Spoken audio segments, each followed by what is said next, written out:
ఇదో సర్వస్వ శరణాగతికి ప్రమాణం అంతయు నీవే హరి పుండరీకాక్ష చింతనాకు నీవే శ్రీ రఘురామ. అవునా కదా? అనుకుంటే సరిపోతుంది. ఏమని చెప్తాను? నాకేమేమి ఉన్నాయి? ఏం లేదు. కులమును నీవే గోవిందుడా. ఏ కులమయ్యా ఇది? గోవిందుడు కులమండి బాది. నా బలిమియు నీవే విష్ణుదేవుడా. ఏం బలం ఉందా నీకు? ఆయనయ్యా నా బలం. మరి ఇంకేమిటి? చెలిమియు నీవే. ఎవరితో ఫ్రెండ్షిప్? ఎవరయ్యా నీ ఫ్రెండ్? ఎవరు? పురుషోత్తముడయ్యా బాబు. రామా, ఇంకా వాడికి ఏం చెప్తావు? చూడండి, ఎక్కడెక్కడైతే నీకు ఐహికమైన ధర్మాలు ఉన్నాయో ఆయా ఐహిక ధర్మాలన్నింటినీ ఎడితిప్పాడు. అడితిప్పేసాడు. ఇప్పుడు వాడు శరణాగతుడా, సర్వస్వ శరణాగతుడా? సర్వస్వ శరణ అయిపోయాడు. అప్పుడు ఆ మంత్రి పల్లవికి సరిపోయింది. మళ్ళీ పని వచ్చినప్పుడల్లా వాడు చెప్పకూడదు అట. ఈ పనికి ఈయనే సరిపోతాడు, ఆ పనికి ఆయనే సరిపోతాడు అని చెప్పకూడదు.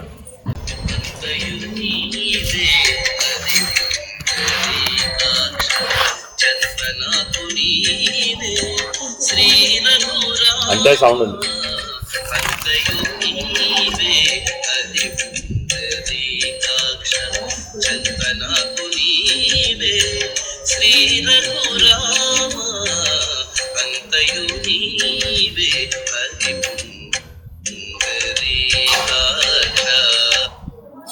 మానవుడు ఎప్పుడూ ఏం చూసుకుంటున్నట్ట? నేను ఎవరి చెంత ఉన్నానా అని చూసుకుంటూ ఉంటాట. పుట్టిన ప్రతివాడు పుట్టగానే ఎవరిని చూసుకున్నాడు? చెంత ఎవరున్నారో అని చూసుకున్నాడు. చెంత వాళ్ళ అమ్ముంటే అయ్యోడు. కాబట్టి జనన కాలంలోనే నీకున్న జ్ఞానం ఏమిటి? ఎవరు చేస్తారయ్యా బాబు? అవునా కాదా? మరి ఇప్పటివరకు ఎవరిని పెట్టుకున్నావు? ఎవరెవరినో పెట్టుకున్నావు. నీ చెంత నేనున్నాను, నా చెంత నువ్వు ఉన్నావు, ఏదో చెప్పుకున్నావు. కానీ అవన్నీ సత్యమేనా? కాదట. లోపల ఆత్మారాముని చెంత నువ్వు ఉన్నావు. శ్రీ రఘురాముడు అంటే ఆయన. లోపల వాడు లేకపోతే వీడేముంది? అవునా కదా? అంతర్ముఖమైనటువంటి వాడికి ఎవరి చెంత ఉన్నట్ట? ఆ రామతత్వమే లోపల ఉంది, ఆ సోహం తత్వమే లోపల ఉంది, ఆ శివమే లోపల ఉంది. అది లేకపోతే ఎన్నున్నా ఏ ప్రయోజనం లేదు. కాబట్టి మొదట చెంత ఎవరి దగ్గర ఉన్నారట? ఆ రాముని చెంత ఉన్నాడట.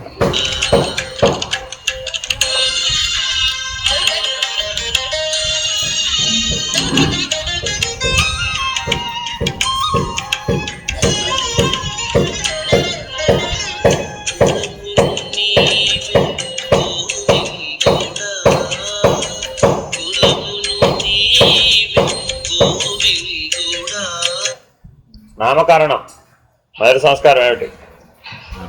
దేన్ని బట్టి చేస్తారు? కులమును బట్టి చేస్తారు. ఆచారం దేన్ని బట్టి నిర్ణయించబడింది? సంస్కార విధానం దేన్ని బట్టి నిర్ణయించబడింది? కులాన్ని బట్టి. ఎవరు కులవయ్యా నువ్వు? ఏ కులాన్ని బట్టి చేయాలి నీకు? ఇప్పుడు గోవిందుని కులవయ్యా బాబు నేను. గోవిందుడంటే గాహ్ విందతి గోవింద, జీవులను కాచుట. గా అంటే జీవుడు. జీవులను కాపాడేవాడు ఎవడు? ఈశ్వరుడు, పరమాత్మ. కాబట్టి ఏ ఆచారం ప్రకారం పరమాత్మకి ఏ ఆచారమో నాకు కూడా అదే ఆచారంతో చేయవయ్యా బాబు. అంతేనా కదా? అంటే అప్పుడు ఏ ఏ ఏ థ్రెషోల్డ్ తెగిపోయింది, అయిపోయింది పరమాత్మ. అందుకని మనం గుడికి వెళ్ళేవాడిని. ఏమిటి మీ కులం ఏమిటి, మీ గోత్రం ఏమిటి, పూజ ఎలా చేయమంటారు అని అర్చకుడు అడుగుతాడా లేదా? ఎందుకని ఒక్కొక్క దేశ కాలమాన పాత్ర పరిస్థితులను బట్టి ఆచార సంప్రదాయాలు భిన్నంగా ఉంటాయి. అదేనండి, మనం ఉత్తరాదికి వెళ్ళామనుకోండి, దక్షిణాది పూజ చేస్తారు, ఉత్తరాది పూజ చేయదు. వాళ్ళు అక్కడ వాళ్ళు వస్తేనే ఉత్తరాది పూజ చేస్తారు. ఇది మీకు స్పష్టంగా తెలుస్తుంది అక్కడ. మీకు आप कहाँ से आए हो? ओ साउथ से आए हो? బెటర్ బెటర్ బెటర్ బెటర్ నీ ఆచార సాంప్రదాయం వాడికి తెలిసిపోతుంది, దాన్ని బట్టి చేయిస్తాం. ఇప్పుడు అది చేయించాలా వద్దా? నీకు సంతృప్తి కలగాలంటే, నీకు అభ్యాసం అది ఉంది కాబట్టి. కానీ అసలు దేని ప్రకారం చేయించాలట? పరమాత్మ. ఏమండి, పరమేశ్వర గోత్రోద్భవస్య పరమేశ్వర ప్రీత్యర్థం శుభే శోభన గృహే, అది కూడా అదే. ఏమండి, మీ ఆచారం ఏంటి? పరమేశ్వరుడు ఆచారమే మా ఆచారం. ఏ గోత్రం అండి? పరమేశ్వర గోత్రోద్భవస్య. అందరు ఎందులో పుట్టారయ్యా? ఆ పరమేశ్వరుడు గోత్రంలో పుట్టారు. ఏ ఆచారంతో పాటిస్తున్నారయ్యా? ఆ పరమేశ్వర ఆచారంతో. ఎవరి ప్రీత్యార్థమయ్యా? ఆ పరమేశ్వర ప్రీత్యార్థమే. ఎవరికి సమర్పించారయ్యా? సర్వం సద్గురు చరణారవిందార్పణమస్తు, పరమేశ్వరార్పణమస్తు, పరబ్రహ్మార్పణమస్తు. మొదట అదే, చివర అదే. కాబట్టి ఈ ఆచారానికి ఏమని పేరు?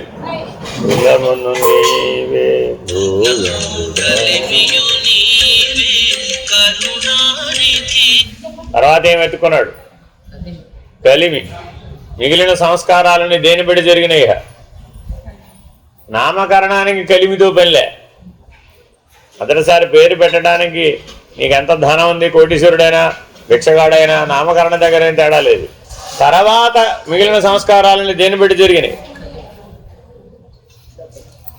డబ్బును పెట్టే. విత్తం కొద్దీ వైభోగం కదా, మిగిలినవన్నీ వైభోగంలో భాగం. కాబట్టి నీ కలిమి ఎవరయ్యా బాబు అంటే కరుణానిధి. ఆయన నా కలిమి. నా ధనం ఎవరండి? అందరినీ కరుణించేవాడు. అందరినీ వారి వారి హృదయాలలో నుంచి కరుణించేటటువంటి ఏ పరమేశ్వరుడు ఉన్నాడు? తరగని నిధి. మిగిలినవన్నీ తరిగిపోతూ ఉంటాయి, ఖర్చెడితే తరిగిపోతాయి. కానీ నీ హృదయంలో ఉన్నటువంటి ఈశ్వరానుగ్రహం తరగదు. ఆయనకి కరుణానిధి అని పేరు. అర్థమేనండి? నీ హృదయంలో ఉన్న ఈశ్వరుడికి పేరేంటి? కరుణానిధి. ఆయనేనయ్యా నా సర్వస్వం, నా ఐశ్వర్యం. ఎవరు? ఆ కరుణానిధే. కరుణానిధే గోవింద. గుర్తుకొచ్చారు ఎవరన్నా? కాలేదా?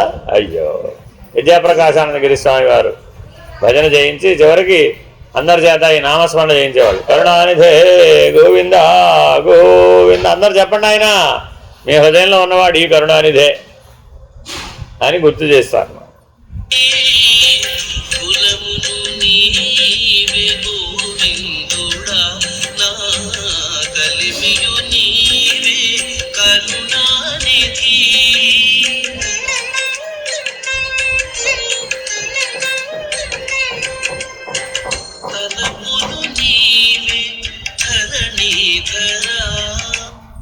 తర్వాత ఏమొచ్చింది ఇక్కడ? తలపంటే ఇష్టం, ప్రియాప్రియములు. అర్థమైందండి? ఎదిగే కొద్దీ మిగిలిన సంస్కారాలు చేయడం మొదలుపెట్టావు. అర్థమైందండి? ఉపనయన సంస్కారం వరకు ఏమన్నా వింటే వినొచ్చేమో. తర్వాత పెళ్ళి ఏమైంది? తలపును నీ. అంతా వాళ్ళ ఇష్టమే. వీడియోగ్రాఫర్ని ఎవరు పెట్టాలి? వాళ్ళే చూసుకుంటారు. స్టేజ్ అరేంజ్మెంట్ ఎలా ఉండాలి? అది వాళ్ళే. బ్రాహ్మణుడు ఎంతసేపు మంత్రాలు చెప్పాలి? అది వాళ్ళే. మనం పని చెప్తే వెంట కోపడతామని పక్కకి వెళ్ళి చెప్తారు. ఇంత మొత్తం గంటలో అయిపోవాలి. పక్కన మధ్య మధ్యలో మా వీడియోగ్రాఫర్ వీడియోలు తీసుకోవడానికి మీరు పర్మిషన్ ఇవ్వాలి అని అన్నీ ఆయనకి చెప్పేస్తారు. ఇప్పుడు పెళ్లి కొడుకు పెళ్లి కూతురే వెళ్ళి బ్రహ్మగారికి చెప్తే బ్రహ్మగారు ఏం చేస్తాడు? అదేనా? ధరణీధరుడు అట. అందుకని ఆ పేరు పెట్టాడు. తెలియత నీకు ఎంతసేపు భూతత్వం మీదే ఉందట. అంతే. మరి అది ప్రయోజనం ఏమైనా ఉందా? లేదు కదా. శరీరం నేననే అభిమానం బలపడుతుంది కదా. కాబట్టి నా తలపు ఎవరయ్యా? ఈ ధరణిని ధరించినటువంటి వరాహావతారంలో ధరించినటువంటి విష్ణుమూర్తి ఎవరో ఆయనయ్యా నా తలపు. అంటే ఎంతసేపు ఎలా ఉండాలట? బంతిలాగా భూమి గుండ్రంగా తిరుగుతుందట అక్కడ ఆకాశంలో. దాన్ని నిలిపి ఉంచినవాడు ఎవరు అని ఆలోచించాలట. ఒక బంతిని మనం ఆకాశం నిలపగలమా? కానీ ఇంత భూమిని తన చుట్టూ తాను తిరిగేటట్లుగా, సూర్యుడి చుట్టూ తిరిగేటట్లుగా ఆకాశంలో నిలిపి ఉంచాడట. ఒక శక్తి నిలిపి ఉంచిందట. దాని పేరు వరాహం అని అర్థం. అంతేగాని శిల్పులు గీసిన వరాహం వరాహం కాదు. వారాహి అంటే ఆవిడ కూడా అలాగే తయారు చేసేది. అయ్యో రామ, అది కాదు. అర్థమైందని దాన్ని వెనకున్నటువంటి అంతరార్థం వేరే, మనం చేసేటటువంటి కర్మకాండలో పట్టుకొచ్చిన జీవన విధానంలో శిల్పి వ్యవహారం వేరే. చిత్రాలు శిల్పులన్నీ కూడాను వరాహం అంటే వరాహం మోడల్లో గీశారు, అలా గీయలేదు, అలా జరగలేదు. అర్థమైందండి? బ్రహ్మ సంకల్పంలో నుంచి ఆయన శ్వాసలో నుంచి బయటపడ్డాట శ్వేతవరాహ కల్పం. ఆయన పేరు మీద ఒక కల్పమే వచ్చింది. ఒక కల్పమంతా ఉండేటంత మహాపురుషుడట ఆ వరాహావతారం. మనం ఎంత ఉంటున్నామండి? ఒక కల్పం అంటే ఎంత సామాన్యమైన విషయమేనంటవా? అది.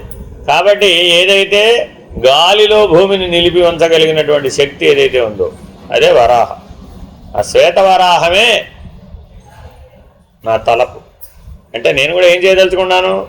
ఆయన భూమిని ఆకాశంలో అలా ఎలా నిలిపి ఉంచాడు? ఏ దివ్య శక్తి చేత ఆకాశాన్ని అలా నిలిపి ఉంచాడు, ఆకాశంలో భూమిని నిలిపి ఉంచాడో అని ఆలోచిస్తూ నేను కూడా ఏమయ్యాను? ఆ దైవమే నేనయ్యాను. అంతేనండి. ఏదో ఇక మన విజ్ఞాన శాస్త్రంలో నేనే చెప్పచ్చు. అదేనండి. సూర్యుని యొక్క గురుత్వాకర్షణ బలం చేత నవగ్రహాలన్నీ సూర్యుడు చుట్టూ తిరుగుతున్నాయి. అవి గాలిలో నిలబడి తిరుగుతున్నాయి. ఆ గాలిలో నిలబెట్టింది సూర్యుడే. సూర్యుడు అంటే ఎవరు? సూర్యనారాయణుడే. అదేనండి. అది ఆ నిలిపిన విధానానికి ఒక కల్పన, పౌరాణిక కల్పన చేసామన్నమాట. అది పౌరాణిక పద్ధతి, తప్పనకూడదు. అది ఎవరికి చెప్పడం కోసం? 8 ఏళ్ల లోపల పిల్లలకు చెప్పడం కోసం. సరే, ఇప్పుడు ఇంతకీ మన తలపు ఎవరు? సూర్యనారాయణ మీద పెట్టాం.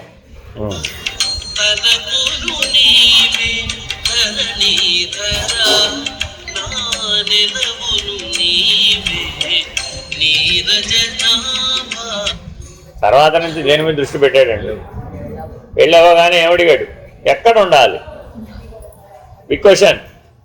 ఎక్కడుంటాడు? మీ అమ్మ నాన్నకి ఇల్లు ఉంది కదా, ఉండొచ్చు కదా నువ్వు అక్కడే. అలా నాకు కుదురుతుందేంటి? మా ఆవిడికి అక్కడ కుదిరితే నేను అక్కడే ఉంటావు. ఏమైపోయి నెలవు మారిపోయింది భూమి మీద. ముందు ఇక్కడ తెలుసుకోవాలండి, జీవుడుగా తెలుసుకోవాలన్నమాట. ఎందుకు అలా మార్చుకున్నాడు మరి? ఇప్పటి వరకు తల్లిదండ్రి పనికొచ్చారా? పెళ్లి కాగానే వీడు పనికి రాకుండా పోయారు. అదేమిటండి? నెలవును నీవే ఎవరండి? నీరజనాభుడట. నీరజనాభుడు అంటే నీరజం అంటే నీరమునందు పుట్టినది జ పద్మం, కమలమును నాభి ఎందు ధరించిన వాడు ఎవడో వాడు నీరజనాభుడు. బ్రహ్మగారుగా నీరజనాభ పద్మమును ముందు పద్మనాభుడైన వాడెవడు? పరమేశ్వరు, ఈ మహానారాయణ. కాబట్టి నా నెలవు ఎవరట? ఆ క్షరసాగర మధ్యంలో ఒక ఆయన నాభిలో కమలాన్ని ధరించున్నట్టయ్యా. నాభిలో కమలాన్ని ధరించడం ఏంటండి? ఆలోచించండి. ఏం చేసాం మనం? డింగ్ ఓ విష్ణుమూర్తిని చెక్కేసి డింగ్ అని పడుకున్నట్టు పెట్టేసి, డింగ్ అని ఒక కమలనాళం పెట్టేసి పైన ఏం చెప్తున్నాడు? ఏం గీసావయ్యా? నువ్వు కాదేమిటి నిరజనాభుడు? అంటే స్వాధిష్టాన చక్రమే నీకు ముఖ్యం. నీకే అధిష్టానం అని తెలుసుకున్నావు. అది నీ నెలవు. ఏమిటండి? ఉంబిలికల్ కార్డ్ ఎక్కడ కనెక్ట్ అయింది? స్వాధిష్టానంలోనే కనెక్ట్ అయింది. కాబట్టి నీ తయారీ అంతా ఎక్కడ తయారైంది? ఈ యంత్రం మిషన్ అంతా ఎక్కడ తయారైంది? ఆ స్వాధిష్టానం చేతే. కాదంతా సేమ్ నిన్న పెట్ట కదండి ఆల్రెడీ. బ్రహ్మాండం ఉద్భవించేటప్పుడు కూడా ఒక కమలం వల్లనే ఉద్భవిస్తుందండి. అది అర్థమైందండి. అటు బ్రహ్మాండానికైనా ఇటు పిండాండానికైనా అది స్వాధిష్టాన చక్రం అనమాట. మీరు గమనిస్తే ఆ స్వాధిష్టాన చక్రం ఎలా ఉందో అలాగే వస్తున్నమాట షేప్. సో అది కాబట్టి నీరజనాభుడు అంటే ఎవరు? స్వాధిష్టాన చక్ర అధిష్టాన దేవత విష్ణుమూర్తి. గుర్తుపెట్టుకోవాలండి. గణపతి తర్వాత ఎవరు? విష్ణుమూర్తి. తర్వాత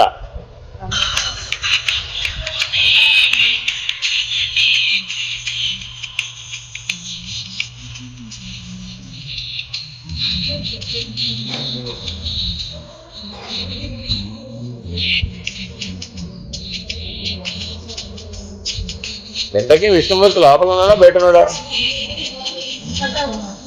అంతా ఉన్నాడు. మొదటి చదువు. అందుకే మాటి మాటికి పల్లవి పాడుతూ ఉంటాడు.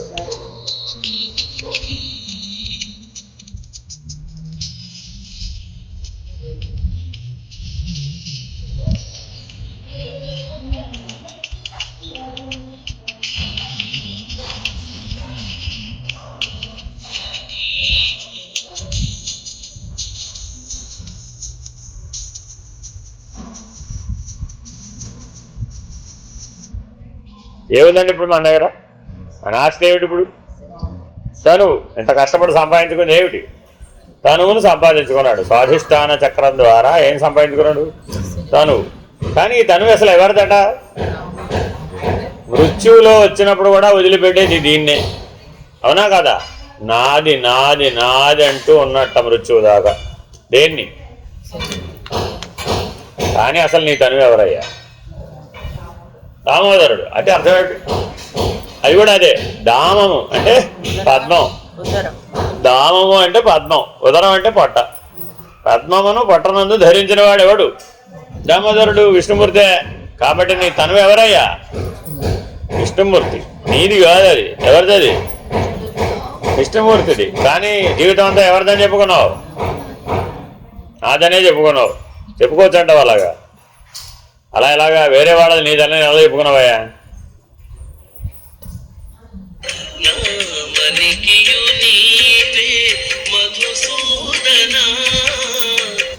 మణికి అంటే మధుసూదనుడు అంటే అది చూస్తే తెలిసిపోతుంది, ఇది చూస్తే తెలిసిపోతుంది. మధుకైటభులను సూదనుడు అంటే సంహరించిన వాడు. మధుకైటభులు ఎలా పుట్టారు? అదేమిటో ఆయన యోగ నిద్రాపరవశుడు అయి ప్రశాంతంగా పడుకున్నట్ట. అదేదండి, సముద్రంలో అలల యొక్క ప్రభావం చేత నీళ్లు చెవిలోకి పోయి చెవిలో గులిబి ఫామ్ అయ్యి ఆ గులిబిలో నుంచి మధుకైటభులే నిద్రపుట్టారు. ఎక్కడన్నా ప్రపంచంలో ఇలా పడతారట. అన్ని పుక్కటి పురాణాలు రాస్తున్నారు. అందుకే నేను అసలు నమ్మని మీరు చెప్పేది అక్కడ ఏదో ఉంది రహస్యం. అంటే పౌరాణిక పద్ధతిలో ఒక తాత్విక రహస్యాన్ని చెప్తున్నాడు. అంటే అర్థమేమిటి? మనకి అంటే జీవితం. తనువు నేనే అభిమానంతో జీవించావు. అప్పుడేమైంది? శ్రవణం అంతా ఏం చేసావు? శ్రవణం అంతా దేహాభిమానంతో కూడుకున్నటువంటి, విషయలోలత్వంతో కూడుకున్నటువంటి, అజ్ఞానపూర్వకమైనటువంటి రాక్షస జన్మతో కూడుకున్నటువంటి జీవన విధానంతో కూడిన శ్రవణమే చేసేది.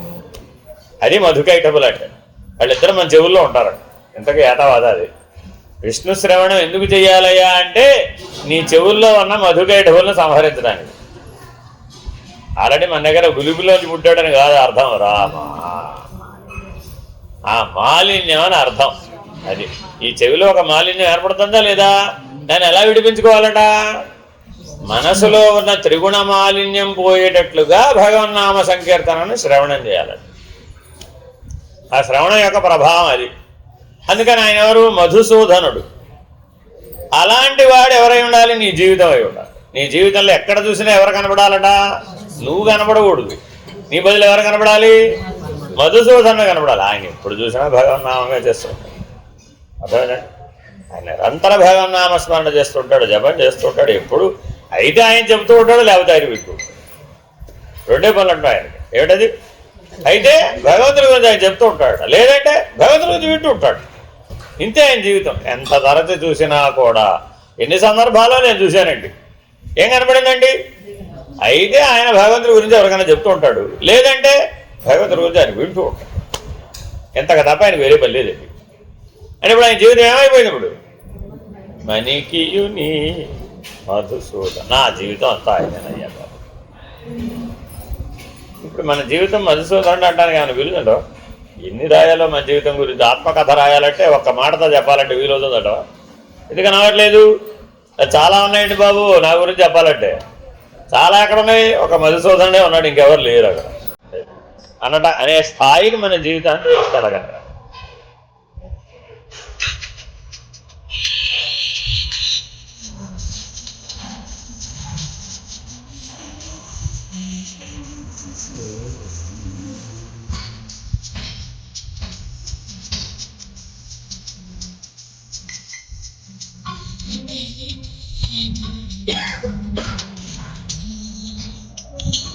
కాదు, వినికియు నీవే విఠలుడా. మనికి వినికి ఈ రెండు కలిసి నడుస్తాయండి. అంటే ఎటువంటి దానిని నువ్వు వింటూ అనుసరిస్తూ జీవిస్తావో అదే నీ జీవిత లక్ష్యం అవుతుంది. అర్థమేనండి? వినికి రిప్ అదేంటి? కొత్త సంగీతాలు పెరిగి నాకు రావు. అదేంటి? విదేశీ సంగీతాలు ఉంటాయి కదా, అవన్నీ విన్నామండి. అప్పుడు మనకేం తోచింది? ఏమో ఏం తోస్తుందో, ఏదో అందులో ఏముంటుందో తోస్తుంది. కాబట్టి ఏది వింటున్నావో అదే తోస్తుంది కదా. ఆ వినడానికి నీలో విఠలుడు అనేవాడు ఒకడు ఉన్నట్టు. ఆ వినగలిగే శక్తి ఎక్కడి నుంచి వచ్చిందట? విఠలుడట. ఏమిటో తెలుసా మీకు ఇందులో రహస్యం? పుట్టిన పిల్లవాడిని తెచ్చి తల్లి హృదయం మీద పడుకోబెడతారు. ఎందుకనండి? గర్భస్థితిలో ఉన్నప్పుడు ఆ శిశువు ఎలా కనిపెట్టిందయ్యా అంటే కేవలం హార్ట్ బీట్ని బట్టే తల్లిని గుర్తించిందట. ఈవిడే నీ తల్లి అని ఎలా చెప్పాలి మరి ఆ పిల్లాడికి? ఆ ఉంబిలికల్ కాడ కట్ చేసి పడేస్తుంది. ఇప్పుడు వాడు ఎలా తెలుసుకుంటాడు? తెలుసుకోలేడు. కాబట్టి ఇద్దరి మధ్య ఉన్న సూత్రం ఏమిటి ఇప్పుడు? వినికియు నీవే విఠలుడా. అందులో అఠ అనే శబ్దంలో లబ్ డబ్ ఉందన్నమాట. అఠ అన్న శబ్దం వస్తుంటుంది మనలో. అఠ అన్నప్పుడల్లా మనలో బాగా గుర్తుపెట్టుకోవాలండి. ఠకారం మీద ఒక పద్యం రాశాడు. పంచపాషాణాల్లో ఒక పద్యం ఉంటుంది. ఆ పద్యం నిండా ఠకారాలే ఉంటాయి. చదవడం చాలా కష్టం. సరే, ఈ ఠకారంలో ఉన్న గొప్ప లక్షణం ఏంటంటే ఆగిన గుండెను కూడా కొట్టేట్టు చేస్తున్నాడు. దాని అంటే అలా చెప్పాం కానీ వాస్తవానికి అర్థం ఏంటంటే నీ హృదయ స్పందనని నువ్వు గమనించు, విను. ఎప్పుడన్నా మన హృదయ స్పందన మనం విన్నామంటారా? ఆ బీపీ 250/250 వచ్చినప్పుడు గ్యారంటీగా పెట్టాం. 120/80 ఉంటే కానీ తెలియదు. అప్పుడు పైన 250 కింద 250 ఉన్నప్పుడు గ్యారంటీగా వింటావు, తిరుగులేదు అందులో. ఇక ఎందుకని? అదే పాల్పిటేషన్. అప్పుడు గ్యారంటీగా తెలుస్తుంది మీకు. ఎట్టా కొట్టుకుంటుంది ఎవరు శ్రద్ధ పెట్టి చూడక్కర్లు, అప్పుడు మనకే తెలిసిపోతుంది. అవునా కదా? కానీ గాఢ నిద్రావస్థలో నీవు నీ హృదయ స్పందనను వినవచ్చు. అక్కడ వినమంటున్నాడు. వినికియు నీవే విఠలుడా. ఏమయ్యా గాఢ నిద్ర పోతున్నప్పుడు నా దృష్టి ఎవరి మీద పెట్టమంటావయ్యా? మిగిలినప్పుడు అంతా ఏదో చెప్పావు. ఏదో విన్నప్పుడు వాడి మీద పెట్టు, తిన్నప్పుడు వీడి మీద పెట్టు, ఉన్నప్పుడు అలా పెట్టు, ఇదిగో ఆచారంలో ఇలా పెట్టు, అలా చెప్పావు కదా. మరి ఇప్పుడు ఈ వినికి సంగతి ఏమిటయ్యా అంటే ఆయన వినాలి అంటే మిగిలినది ఏది పని చేయకూడదు. మిగిలినవన్నీ ఉపశమించినప్పుడు గాఢ నిద్రలో నీ కొట్టుకుంటుంది ఏమిటి? అంతే, నీ హృదయ స్పందన ఒకటే.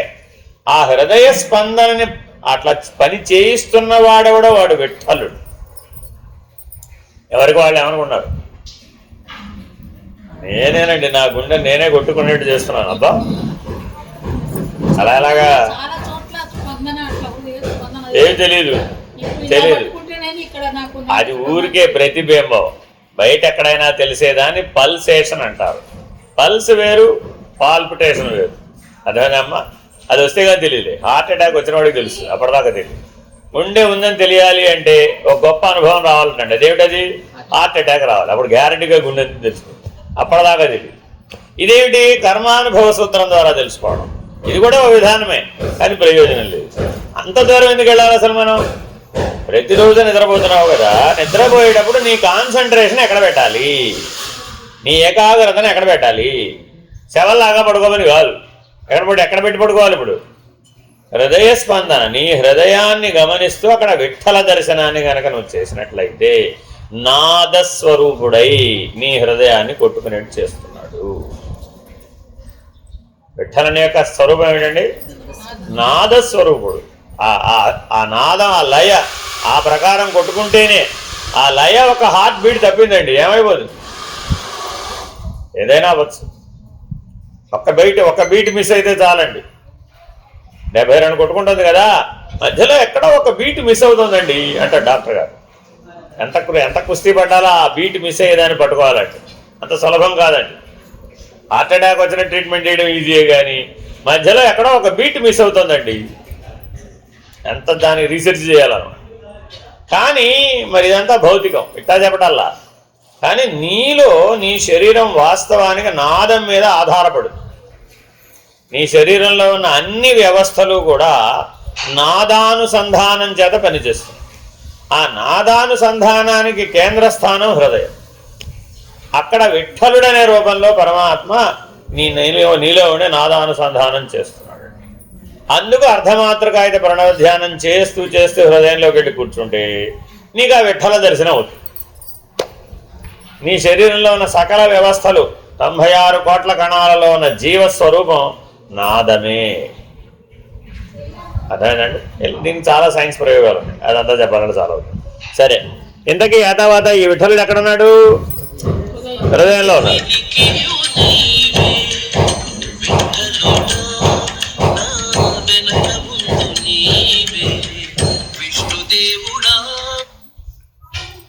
ప్రపంచంలో వ్యవహరిస్తున్నాడు అండి, అంతేనా కదా? ఏమంటాడు? ఎవరో నీతో ఏదో వ్యవహరించారు, ఎవరితో మాట్లాడుతున్నారో తెలుసా? నా వెనక ఎవరున్నారో చూసుకుని మాట. ఆయన ఏమంటాడు? నీ ముందు ఎవరున్నారో చూసుకుని మాట. నిత్య జీవితంలో ఇది సహజ సామాన్యం అండి. ఎవరితో ఘర్షణ వచ్చిందండి, వచ్చినప్పుడు వీడు ఏమంటాడో తెలుసా? నా వెనక ఎవరున్నారో తెలుసా అంటాడు. నీ ముందు ఎవరున్నారో ముందో తెలుసుకోమంటాడు. అదేనా? అందుకేమంటున్నాడు ఆయన, రెండూ నేనేరా బాబు, నీ వెనక ముందు ఉన్నది పరమాత్మే, నువ్వెక్కడున్నావు అసలు? లేవు కదా. అర్థం ఏంటంటే నాదాంతమందు కళ, ఆ కళాస్థితికి చేరుకున్నప్పుడు వెనక ముందు ఎవరున్నారు? అంతటా ఉన్నది పరమాత్మ ప్రకాశమే. జీవుడనే ప్రత్యేక ప్రకాశం అక్కడ లేదు. ఎంత గొప్పగా రాశాడు అసలు. ఈ పాట వింటుంటే సాధన అంతా అనుభవం అంతా అలా లైన్లో కనబడద్దు. ఇటు నుంచి ఎలా మారాలి, ఎలా వస్తుంది? హృదయస్థానంలో కనపడ్డ విఠలుడు సహస్రారంలో కళాస్వరూపంగా విష్ణుదేవుడుగా కనబడుతున్నాడు. వైకుంఠం అంటే ఏమిటి? ఇప్పుడు సహస్రారమే.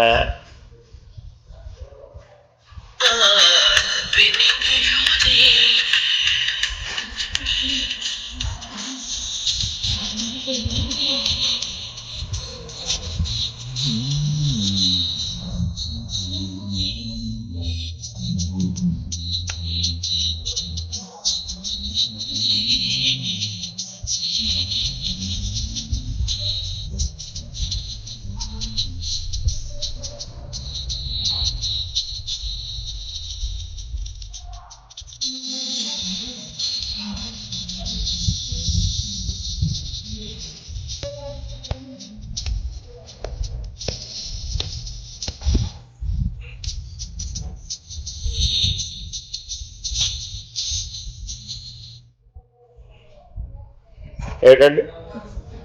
వైకుంఠం చేరిన తర్వాత, సహస్రారానికి చేరిన తర్వాత చెప్తున్నాడు, పుట్టువు నీవే పురుషోత్తమ. సృష్టి ఆరంభం ఎక్కడ జరిగింది?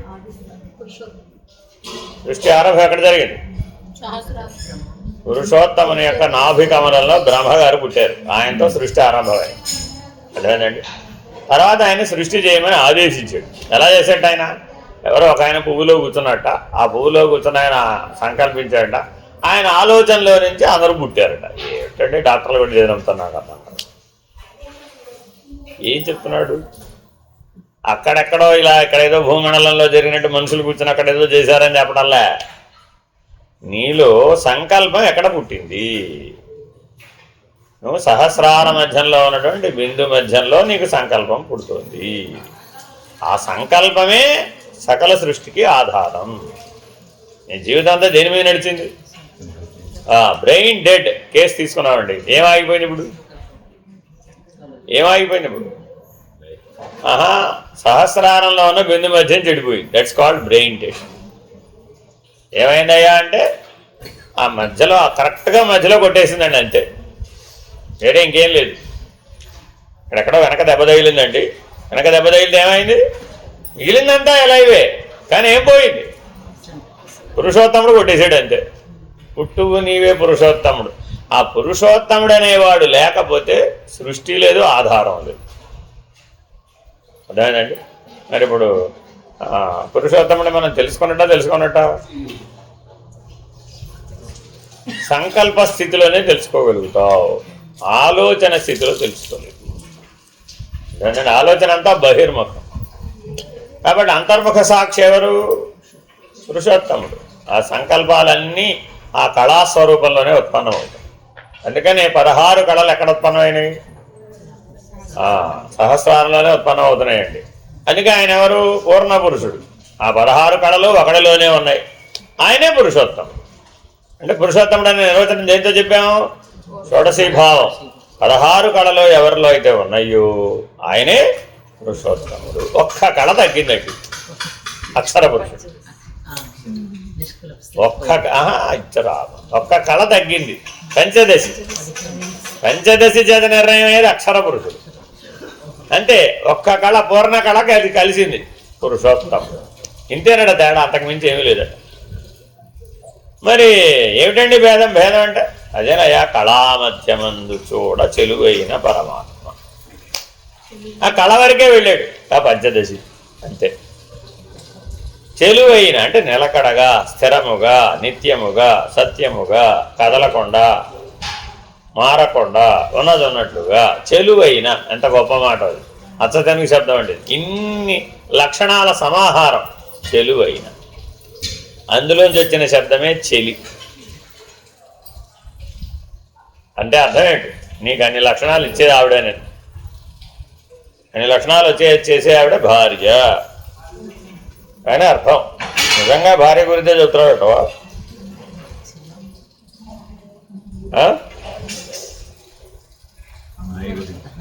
చెలువమును అందించే వారెవరో వారు చెలి. చెలువైన స్థితిని సూచిస్తూ ఉంటుంది అనమాట. ఆవిడ ఎప్పుడు ఏం చేస్తూ ఉంటుందా, రే నువ్వు పురుషోత్తముడు రాబు, నీకు ఎప్పటికప్పుడు ఏమైపోతుంటా ఆవిడ కళ తగ్గిపోతూ ఉంటుందట. ఓ కళ తగ్గి నేను అక్షర పురుషుడు అంటాడట, ఇంకా తగ్గిపోయి ఏమంటాడట, నేను క్షర పురుషుడే, నా వల్ల ఏది కాదండి బాబోయ్, నేను హీనుడను, నేను దీనుడను, నా వల్ల ఏం కాదు అంటుంటాడు. మాటి కర్మఫలాసక్తమైనప్పుడల్లా ఆ కళ తగ్గిపోయినట్టు, క్షీణ కళ వచ్చేమేం పాఠ్యం అయిపోయింది. పాఠ్యంకి వచ్చేసేపటికి ఏమైపోయింది, బాగా తగ్గిపోయింది. నేను హీనుడను, హీనోయం, దీనోయం, పాపోయం, ఇంకా ఎన్నో చెప్పుకున్నాడు. అప్పుడు ఆవిడ వస్తున్నాడు, వచ్చింది. పురుషోత్తముడు అయ్యా బాబు, నువ్వు పూర్ణ పురుషుడవు, షోడశ కళాప్రపూర్ణుడవు అని నీ స్వస్థితిని నీకు గుర్తు చేసి ఆవిడెవరో ఆవిడ నీకు చెలి, నెచ్చెలి. ఇంకో ప్రత్యయం వేశాడు. అంటే నెచ్చెలి అంటే నెరా ప్లస్ చెలి సంధ్య వరకు అందరికీ తెలుసు. ఏం సంధ్య చెప్పు చూద్దాం. నేను సంధి సూత్రం కూడా చెప్తాను. జస్త్వ సంధి, దాన్ని ఏమంటారండి, జస్త్వ సంధి. సరే, అది ఎట్లా ఉన్నా నెరా అంటే అన్ని నెర నమ్మి. ఇంకో శబ్దం చెప్తే మీకు అర్థమైపోయింది. నమ్మడం వేరు, నెర నమ్మడం వేరు. అంటే అర్థం ఏంటి, అపూర్ణంగా. ఆ నెచ్చెలి అంటే పూర్ణమైనటువంటి చెలి. అంటే ఎక్కడ దాకా ఉంటుందట ఆవిడ నీకు సహాయం, నీలో ఉన్న పురుషోత్తమ కళని గుర్తు చేసేదాకా ఉంటుందట ఆవిడ. అందుకని అమ్మవారి స్థానం పంచదశి, అమ్మవారి స్థానం పంచదశి, అయ్యవారి స్థానం షోడశి. అందుకని ఏమ్మా ఎక్కడ దాకా వచ్చావు, పంచదశ షోడశ అని అడుగుతాం. ఏం చెప్పేస్తావు అక్కడ, ఇంకా పంచదశేనండి, ఇంకా షోడశ అవ్వలేదండి. ఏమిటి పంచదశి షోడశి, ఇదే. ఎక్కడ నుండి తెలుసుకోవాలి ఇప్పుడు ఇది? అది సహస్రార మధ్యంలో ఉన్న బిందు మధ్యంలో నిలబడి నాద బిందు కళల యొక్క రహస్యం తెలిస్తే బిందు మధ్యమునందు చూడ చెలువైన పరమాత్మ. అదిగా పురుషోత్తముడు అంటే. కాదు, మీ ఆయన నిన్ను గాఢ నిద్రలో కూడా తలుచుకుంటాడంట, తలుచుకోడంటావా? ఆయన ఎదుర్కొంటానే అడుగుతున్నారు, వేరే దగ్గర ఉండాలా? తలుచుకుంటాడో తలుచుకోంటావా? ఎందుకని తలుచుకునే అవకాశం లేదు, బహిర్ముఖం కాబట్టి. గాఢ నిద్రలో ఎవరిని తలుచుకుంటావు, నీ లోపల ఉన్నదాన్నే తలుచుకుంటావు, వేరే దాన్ని తలుచుకునే అవకాశం లేదు అక్కడ, ఎవరికి వారికైనా సరే. అర్థమైందండి? కాబట్టి నీ లోపల ఎవరైతే నీకు పురుషోత్తమ ప్రాప్తికి సహాయపడుతున్నాడో వాడిని మాత్రమే నువ్వు తలుచుకునే అవకాశం. అక్కడ నెర నమ్మి. అందుకని భగవంతుని ఎలా నమ్మాలయ్యా, మామూలు నమ్మకం సరిపోదే. డాక్టర్ గారు మందిస్తే నమ్మాలా వద్దా? నమ్మాలా వద్దా? అదే నమ్మి, మామూలుగా నమ్మి సో పని చేస్తేనే, పని చేయకపోతే మళ్ళీ వెళ్ళి ఆయనకే కంప్లైంట్ చేస్తావు. ఏంటంటే మీరు ఏ మందులు ఇచ్చారు నాకు అర్థం కదా, ఏం తాగలేదని బాబు. సరైన మందులు ఇవ్వండి. అదేదో సూది మందడు, అదేదో ఇచ్చేసేయండి తొందరగా. ఇదేంటిది, మామూలు నమ్మకం. ఇది లాభంలా. ఇది నెరనమ్మి అంటే ఏమిటి, గాఢ నిద్రావస్థలో మృత్యుకాలంలో నీ గుర్తుకొచ్చేవాడెవడో వాడు నీకు పురుషోత్తమ ప్రాప్తికి ఉపయోగపడతాడు. అందుకని గురు సాక్షాత్ పరబ్రహ్మ, ఆయన యొక్క స్మరణ ఎక్కడ ఉపయోగపడతాయి? క్షరపురుషుడి దగ్గర ఉపయోగపడతాయి, అక్షర పురుషుడి దగ్గర ఉపయోగపడతాయి, పురుషోత్తముడి దగ్గర కూడా ఉపయోగపడతాయి. అది అందుకని అక్కడ నెరనమ్మి.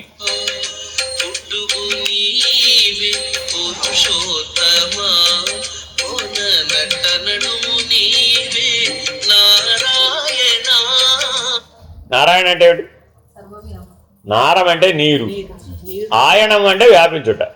ఎక్కడెక్కడ నీళ్లుంటే అక్కడక్కడ అలా ఆయన ఉన్నట్ట. ఇక్కడ నీళ్లు లేవని చెబుతాం. నీలో 70% ఉంది నీళ్ళే, కాబట్టి 70% ఎవరు? నారాయణుడే. అర్థమైందండి? మిగిలిన 30%లో 20% అస్థిగతై ప్రాణ, అంటే అస్థిపంజరం ప్రాణం ఈ రెండు కలిపితే మిగిలిన 20%. అంటే ఎంత అయిపోయింది? అయిపోయింది. ఆ అస్థిగత ఎవరు? పృథ్వీతత్వం. అది ఎవరి చేతిలో ఉంది? ఆయన చేతిలోనే ఉంది. ధరణీధరుడు కదా, అది కూడా ఆయనే. అర్థమైందా? నెక్స్ట్ ప్రాణం ఎవరు? హృదయ స్పందన విఠలుడు, అది కూడా ఆయనే. ఎంత అయిపోయింది ఇప్పుడు? 90% ఎగిరిపోయింది.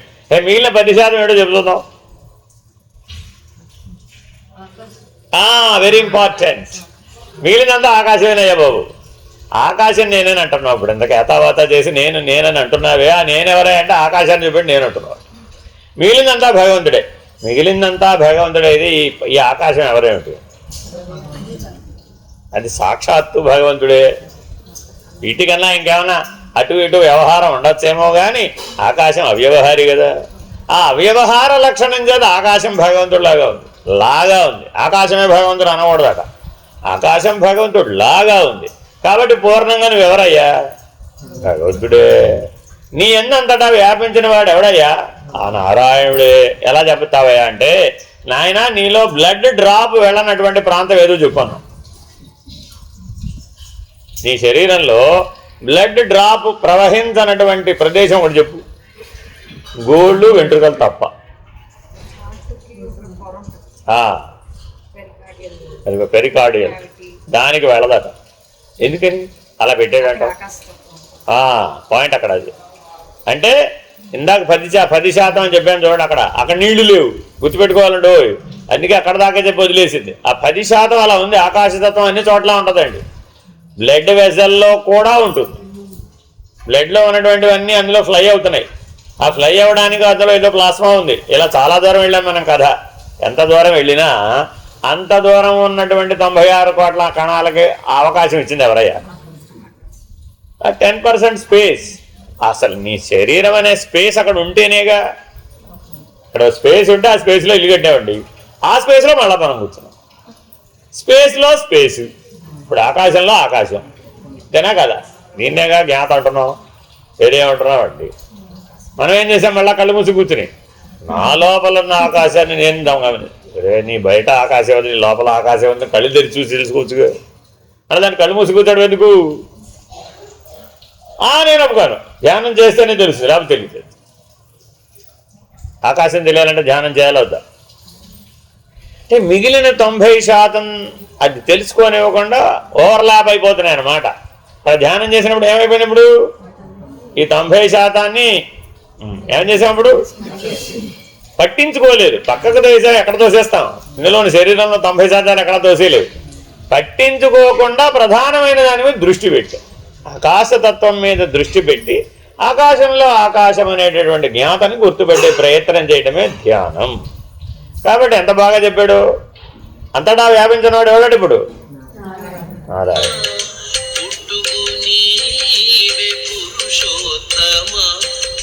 కొన అంటే ఆ చివర, నట్ట నడుమ అంటే స్వాధిష్టానం. నట్ట నడుమని ఎందుకనండి తెలుసా మీకు? కాదు, మీ నాభి స్థానమే. మీ ఎంటైర్ బాడీకి గరిమనాభి ఎక్కడ? ఫల్క్రమ్ పాయింట్ ఎక్కడ? సెంటర్ ఆఫ్ గ్రావిటీ ఎక్కడ అంటే మీ నావెల్ పాయింటే. అందుకని నట్ట నడుము అన్నాడు. ఎంత గొప్ప, ఎంత తెలివిగా వేసాడు ఆ మాట. అక్కడి నుంచి ఇక్కడ దాకా అంటే వ్యాసార్థం. ఒక వృత్తంలాగా తీసుకున్నాం అనుకోండి, అదేమిటది? వ్యాసార్థం. కేంద్రం నుంచి చివరి దాకా ఆయనే ఉంటే అప్పుడు వృత్తం అంతా ఎవరున్నట్టు? వేరే బిందువు యొక్క రహస్యం ఇది. ఇది చిన్న విషయం కాదు సుమి, చాలా పై విషయం. ఆ బిందు మధ్యమనందు ఉండటానికి రహస్యం చెప్తాం అనమాట. అక్కడి నుంచి పెరిఫరీ దాకా అది ఎలా వస్తుందో ఎలా పోతుందో ఎక్కి దిగడం నేర్చుకోవాలి. అది ఎక్కి దిగడం అంటే. అంతేగాని కిందకి పైకి కాదు. ఆ వ్యాసార్థం నుంచి, ఆ పెరిఫరీ పాయింట్ నుంచి కేంద్రస్థానానికి, కేంద్రస్థానం నుంచి మళ్ళీ అక్కడికి అలా వెళుతూ వస్తూ ఉంటే బిందువు యొక్క రహస్యం తెలుస్తుందట, లేకపోతే తెలియదు. అదే ఏదో మొత్తానికి వైస్ వరుస, clock wise anti clock wise ఆ మోషన్ అంతా నీకు తెలిస్తే అప్పుడు ఈ సృష్టి ఎలా కదలిక ద్వారా సృష్టి పోషించబడుతుందో అర్థమవుతుంది, బోధపడుతుంది. ఉదాహరణ చెప్తాను. గర్భస్థ శిశువు ఒకప్పుడు క్లాక్ వైజ్ తిరుగుతుంది, ఒకప్పుడు యాంటీ క్లాక్ వైజ్ తిరుగుతుంది. ఎవరు తిప్పుతున్నారట? ఎవరండి తిప్పుతోంది? అలా తిరగకపోతే చనిపోతుంది. ఒక్కటే సింగిల్ క్లాక్ వైజ్ మోషనే ఉండి యాంటీ క్లాక్ వైజ్ మోషన్ లేకపోతే చనిపోతుంది. రెండు ఉండాలండి. మీరు పేగు మెడకు వేసుకుని పుట్టాడంటారు చూడండి, ఆ పుట్టబోయే ముందు వచ్చిన చిక్ అనమాట ఇది.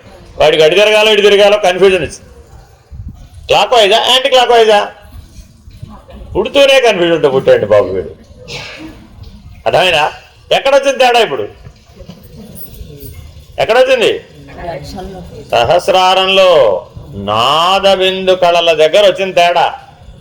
మామూలుగా వాడికి తేడా రాలా. అందుకే పేగు మెడకేసుకుని పుట్టిన వాడిని చాలా జాగ్రత్తగా గమనిస్తూ ఉంటాం. ఒరే వీడు అసలే పుట్టేటప్పుడే జాగ్రత్తగా పుట్టలేదురా బాబు, వీడు కన్ఫ్యూజన్తో పుట్టే వీడిని జాగ్రత్తగా మేనేజ్ చేయాలి. వాడికి మాటికి డౌట్ వస్తుంటుంది. ఎందుకని? సందేహంతో పుట్టాడు. శరీరమే నేనంటావా, ఆత్మ నేనంటావా?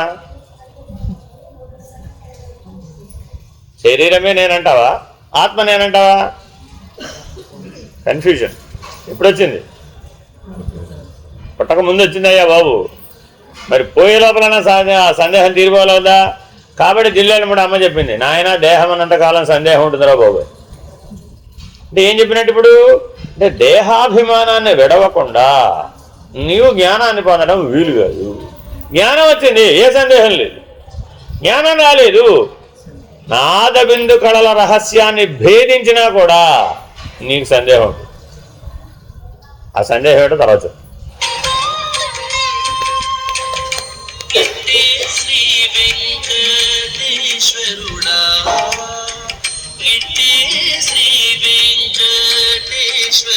నాకు ఇక్కడ ఒక అబ్జెక్షన్ ఉందన్నమాట.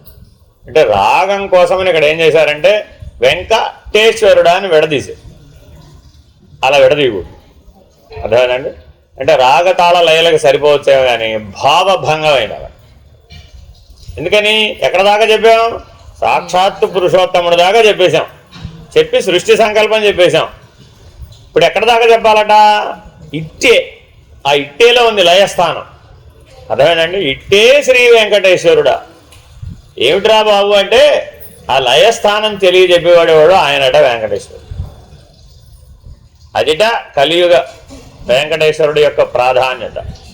నాదబిందు కళల యొక్క లయస్థానాన్ని తెలియజేసేవాడేవాడు ఆయన వెంకటేశ్వరుడు. ఇప్పుడు ఆయన దగ్గరికి వెళ్ళి ఏమడుగుతున్నాడు మనం? ఏమిస్తున్నామండి మనం? తల నీలాలు ఇచ్చే వ్యవహారం ఇక్కడ వచ్చిందండి. అర్థమైందండి? తలపులు అనేటటువంటి తల నీలాలు ఉన్నంతసేపు నీకు ఇదంతా తెలియదు. కాబట్టి ఐఎమ్ గెటింగ్ రెడీ నాయనా, ఆ లయస్థానాన్ని నీ దర్శనం ద్వారా నేను తెలుసుకోవడానికి సిద్ధపడి వచ్చాను అని చెప్పడం, నీ తల నీలాలు అర్పించడం. అంత గొప్ప దృష్టితో పెట్టారు దీన్ని. కానీ వ్యవహారంలోకి వచ్చేప్పటికి ఏమైపోయింది? గుండు లడ్డు రెండు మిగిలిన. నాదబిందు కళల లయం దర్శనం పొందడం అనే అంశం ఉంది అక్కడ. అందుకని ఏం చెప్పారు? నాయన గోవిందనామస్మరణ ఎక్కడ చేయాలయ్యా? అలిపిరి దాటాక చేసేవి, క్షేత్రంలో అడుగు పెట్టినప్పుడు చేసేవి. మా చిన్నప్పుడు చూశానండి, రైల్వే స్టేషన్ నుంచే ఉండేది, ఇంటి దగ్గర నుంచే ఉండేది. ఇంటి దగ్గర మొదలుపెట్టిన గోవిందనామస్మరణ తిరిగి ఇంటికి వచ్చి వెంకటేశ్వర సమారాధన చేసే వరకు గోవిందనామస్మరణే. మరి అప్పుడు ఆ దీక్ష ఎలా ఉంది, ఇప్పుడు ఈ దీక్ష ఎలా ఉంది ఆలోచించండి. కాబట్టి వెంకటేశ్వరుడు అంటే ఎవరయ్యా అంటే, అందుకు ఆయన విగ్రహం నల్లరాతి శిలతో పెట్టారండి. తెలుసా మీకు ఎవరికైనా? సాధారణంగా దేవతా విగ్రహాలు ప్రధాన క్షేత్రాలలో అన్నింటిలో కృష్ణశిలతో ఉంటుందండి. ఈ కృష్ణశిల యొక్క రహస్యం ఏమిటంటే ఆ నాదబిందు కళల యొక్క లయస్థానాన్ని నీకు దర్శింపజేస్తుంది. అందుకని ఆ కృష్ణశిలతో పెట్టారు. నువ్వు వేరే దాంతో పెట్టమంటే పెట్టకూడదండి అంటాడు. కానీ కొన్ని సాంప్రదాయాల్లో మళ్ళీ మీరు మార్బల్ విగ్రహాలు ఇత్యాదులు అన్నీ పెట్టేస్తున్నారు. అదేనండి, ఆ ఇతర స్వరూపాలు మరి అక్కడికి దారి చూపవా అంటే నిన్ను ప్రకాశ స్థితి వరకు చేర్చడానికి పనికొస్తాయి. ఉపయోగం కాకపోలే. కానీ ఈ విగ్రహం అలాగే ఎందుకు పెట్టారు అంటే ఆ వెనకున్నటువంటి విజ్ఞానం ఏమిటయ్యా అంటే నాదబిందు కళలు ఒక సన్న చుక్కలో లయమైపోతుంది. ఆ చుక్క పేరు రేవతి అని చుక్క. ఆ రేవతి అనే చుక్కలో ఈ నాదబిందు కళలు లయమైపోతుంది. అది తెలిస్తే సుధాపురం తెలుస్తుంది.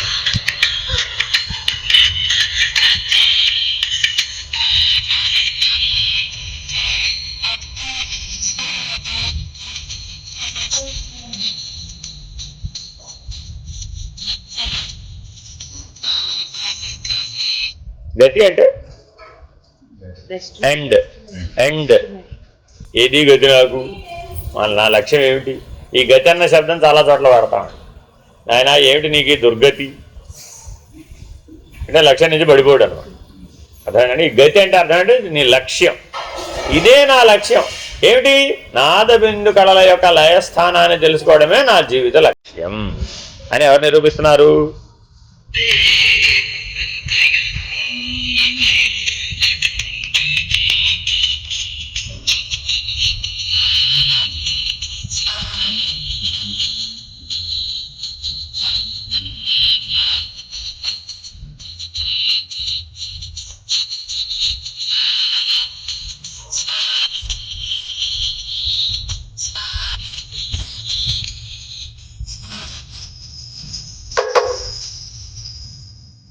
ఇది సర్వస్వ శరణాగతి అంటే ఇలా చూడడం రావాలి. ఇది దర్శనం ఉన్నవాడు చెప్పే విధానం. దర్శనం లేనివాడు చెప్తే ఇంకో రకంగా కూడా చెప్పచ్చు. ఇదే అర్థం అని చెప్పడానికి వీల్లేదు. అర్థమేనండి. లక్ష్యార్థం దర్శనం ఉంటే అలాగ తెలుసు. కాబట్టి సర్వస్వ శరణాగతి అంటే ఈ రకంగా ఉంటే అప్పుడు అది మనం అయిపోతాం. ఇప్పుడు ఇది భక్తే జ్ఞానమా? యోగమా జ్ఞానమా? భక్తా కర్మ? ఏమండి? కర్మ భక్త యోగమా జ్ఞానమా? అంతయు నీవే అని మాత్రం అంటలేదు మీరు.